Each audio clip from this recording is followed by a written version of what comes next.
Varuf, Varuf, Varuf is on fire.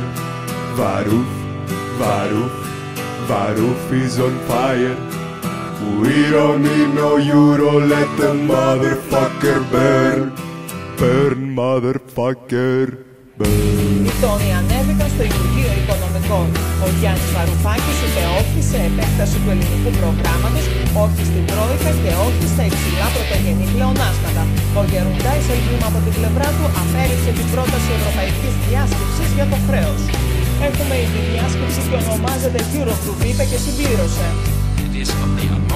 Είναι απόλυτη ανάγκη η Ελλάδα να παραμείνει στον δρόμο της ανάκαμψης. Αυτό απαιτεί δέσμευση στη διαδικασία των μεταρρυθμίσεων και στη βιωσιμότητα των δημοσιονομικών. Τα μονομερή βήματα ή η παράβλεψη προηγούμενων συμφωνιών δεν είναι τρόπος να προχωρήσει κανείς. Με μια επιτροπή τριμερή που στόχο έχει την εφαρμογή ενός προγράμματος, του οποίου εμείς θεωρούμε τη λογική είναι αντιευρωπαϊκή. Με αυτή την, αν θέλετε, και σύμφωνα με το Ευρωπαϊκό Κοινοβούλιο, σαφρά δομημένη επιτροπή, δεν έχουμε στόχο να συνεργαστούμε. Η δήλωση προκάλεσε εμφανή δυσαρέσκεια στο Γερουντάης. Η ελληνική πλευρά στοχεύει τώρα να χτίσει συμμαχίες στα ταξίδια του Varuf, Varuf, Varuf is on fire. Varuf, Varuf, Varuf is on fire.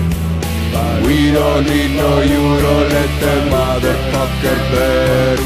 Burn, motherfucker, burn.